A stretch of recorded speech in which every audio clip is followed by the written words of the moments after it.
Hocus pocus in the place to be. Repercussions. Bonjour à tous et bonjour à toutes, ainsi est le jour tant attendu du guide du Recon illustré que j'ai enfin décidé de démarrer. Alors on va immédiatement rentrer quand même dans le vif du sujet en présentant un petit peu la classe Recon. Qu'est-ce que c'est?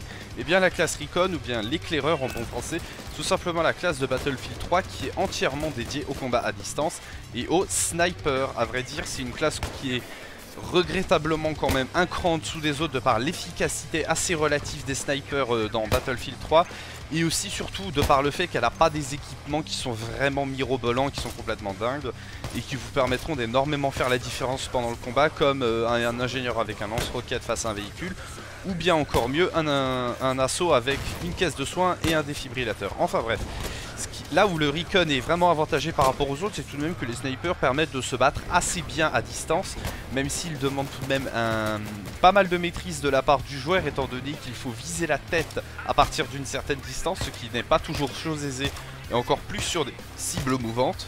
Par conséquent, c'est une classe qui va forcément demander beaucoup plus de maîtrise que les autres classes, et qui va demander en quelque sorte un réapprentissage du jeu, étant donné que ce n'est pas du tout la même manière de jouer qu'avec un fusil d'assaut ou avec une mitraillette. Pour la simple et bonne raison qu'il faut tenir compte de l'inertie des balles, étant donné qu'elles ne partent pas toutes droites et à toute vitesse non plus, elles ont une vitesse limitée, et il faudra compenser, ce qui va rendre les choses un peu compliquées, mais qui est, mine de rien, tout de même chose faisable et qui finit par être de plus en plus simple avec le temps et la pratique. De plus, j'ajouterai que le Recon a la particularité par rapport aux classes d'être extrêmement dépendant de son arme secondaire, étant donné qu'elle lui permettra de se battre un peu plus facilement au corps à corps. Alors je m'attarderai un peu plus tard dans le guide du Recon illustré sur quelle est l'arme de poing la plus intéressante pour le Recon. Ce sera un sujet que je traiterai un petit peu plus tard, là n'est pas le propos de la vidéo. Il faut avant tout savoir que le Recon a plusieurs équipements à sa disposition. En premier lieu, je crois que le premier que l'on débloque, c'est le DAS, ou détecteur autonome au sol. C'est un espèce de petit objet de forme tubulaire que vous pouvez poser au sol et qui va faire un bip lorsque des ennemis courent à proximité. Ça fonctionne un petit peu comme un capteur de mouvement. Sauf que les ennemis, je ne suis pas sûr s'ils sont spotés sur la minimap. Le fait est que ce ne sera, quoi qu'il en soit, pas nécessairement flagrant de les voir sur la minimap.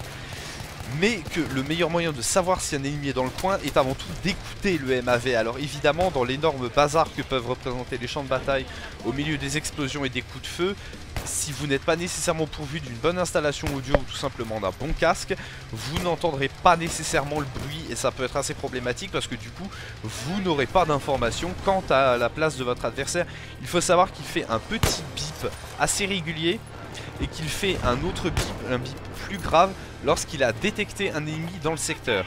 A partir de là, il faut commencer à vous méfier et à déduire de où pourrait arriver votre adversaire, sachant qu'il ne faut pas se placer n'importe comment quand vous utilisez ce genre de choses. En second équipement, le Recon dispose du MAV, c'est un peu comme le DAS, c'est un détecteur tout simplement d'ennemis, sauf que celui-ci a la particularité de pouvoir se déplacer, ce qui peut être intéressant, même si, à vrai dire, on ne peut plus poser de C4 sur les MAV, ce qui était tout de même une chose assez marrante à faire. Et on ne peut plus grimper sur les MAV pour atteindre des endroits complètement improbables dans la map. C'est quelque chose qui a été corrigé. Et je trouve ça peut-être un petit peu dommage, étant donné que ça casse une partie du fun de Battlefield 3, ce qui est regrettable, je trouve. À côté de ça, le Recon peut aussi embarquer un marqueur laser portable, ou SOFLAM en anglais. Alors c'est un engin qui sera utile uniquement sur les maps, sur les air maps où il y a beaucoup de véhicules, étant donné qu'en général elles offrent des éventuels champs de vue assez dégagés où on pourra poser le SOFLAM et avoir une vue assez dégagée et pouvoir ainsi cibler plusieurs ennemis. Il faut savoir que cet équipement peut se révéler assez utile, étant donné qu'il peut marquer tout seul les cibles, il suffit de le poser et si jamais il voit des cibles qui sont à portée, il peut éventuellement marquer les cibles, ce qui peut tout de même être assez intéressant étant donné que vous n'avez pas besoin d'être dessus en permanence, comme le MAV qui est des problématiques je trouve, étant donné que vous devez rester dedans pour pouvoir spotter vos ennemis, et accessoirement le gros défaut de ce MAV c'est que vous spotterez vos ennemis uniquement à votre escouade, ce qui va tout de suite énormément limiter son intérêt et énormément limiter son usage. C'est pas nécessairement je trouve l'équipement le plus intéressant. Mais dans cette catégorie d'équipement, moi personnellement ce que je vais vous recommander, c'est pas un équipement du Recon à va dire, c'est tout simplement l'arbalète d'Aftermath. Étant donné que l'on a des carroscan, moi je trouve ça tout de même assez pratique de pouvoir tirer un carroscan là où on suppose qu'il y a des ennemis, tac, éventuellement les spotter sur la minimap. Toute votre équipe sera au courant de leur présence, ce qui n'est pas négligeable. Et en plus de cela, le spot 3D va rester pendant un moment. En plus de ça, les carreaux d'arbalète ont beaucoup plus de portée que des DAS ou des éventuels détecteurs. Vous pouvez les tirer de loin, ce qui est pratique, ce qui est très avantageux. Et accessoirement, l'arbalète en soi est une arme. Si jamais vous vous retrouvez à court de munitions avec votre sniper, vous pouvez vous rabattre sur l'arbalète, sachant qu'en plus de cela, elle a des carreaux explosifs. Alors force est de constater que les carreaux explosifs sont quand même difficiles à utiliser. Ils font pas beaucoup de dégâts, ils ne vont pas nécessairement très loin. Mais face à des véhicules légers comme une Jeep par exemple, si vous n'êtes pas trop loin, vous pouvez au moins abîmer le véhicule et inciter les ennemis à sortir et ainsi essayer de les débusquer.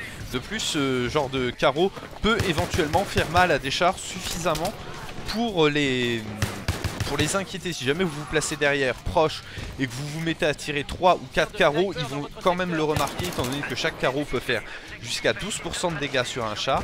Mine de rien, c'est pas complètement négligeable, je trouve. Alors, pour ce qui est du dernier équipement du Recon, c'est un équipement qui est utile, mais pas trop non plus. C'est la balise radio, c'est un objet sur lequel vous pouvez réapparaître. Alors pourquoi je dis utile mais pas trop, c'est parce que le problème de cette balise, c'est que si vous la posez n'importe où comment en plein air, vous allez réapparaître en parachute. Bonjour la discrétion, vous ferez une cible mouvante et les ennemis sauront où vous êtes puisqu'ils vous verront atterrir.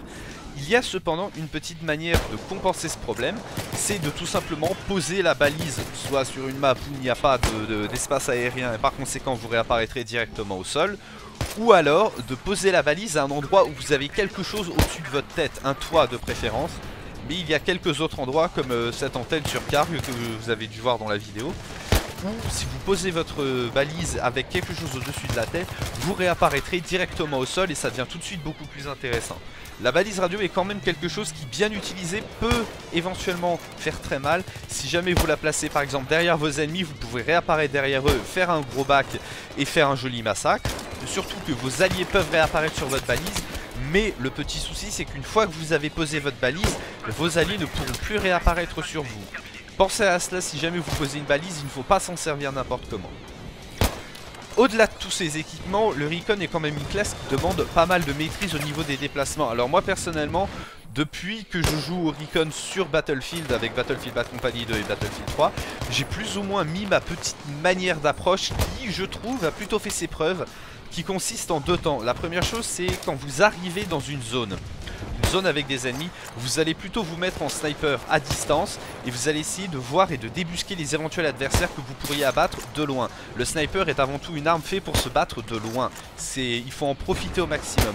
Essayez de débusquer autant d'adversaires que possible, de couvrir vos alliés, sachant que même si vous ratez votre adversaire, vous lui mettrez de la suppression et ainsi il pourra plus difficilement remporter son duel face à d'autres adversaires. Et si jamais vous avez la chance d'être avec une escouade par radio, vous pouvez leur dire il est sous suppresse, vous pouvez essayer de le rusher. Ensuite, en deuxième temps, moi je vous conseille de plutôt aller au contact et de faire l'agressive recon. C'est là que vous allez énormément employer la petite technique qui consiste à tirer un no-scope et à switcher immédiatement sur son arme secondaire. Petite méthode extrêmement utile et vraiment très efficace, elle a largement fait ses preuves, ce qui vous permettra ainsi de varier votre gameplay et d'obtenir pour une approche en deux temps. Une fois que vous avez fait cela, vous pouvez armer l'objectif ou essayer de prendre le drapeau et remplir le taf et accomplir l'objectif, ce qui reste tout de même la priorité de Battlefield 3. Bien, c'est ici que cette petite vidéo d'introduction de la classe Recon va s'achever. J'espère vous avoir mis Yolo à la bouche et vous retrouver une très prochaine fois sur ma chaîne. En attendant, moi je vous dis ciao bye bye et à une très prochaine fois. Ciao à tous.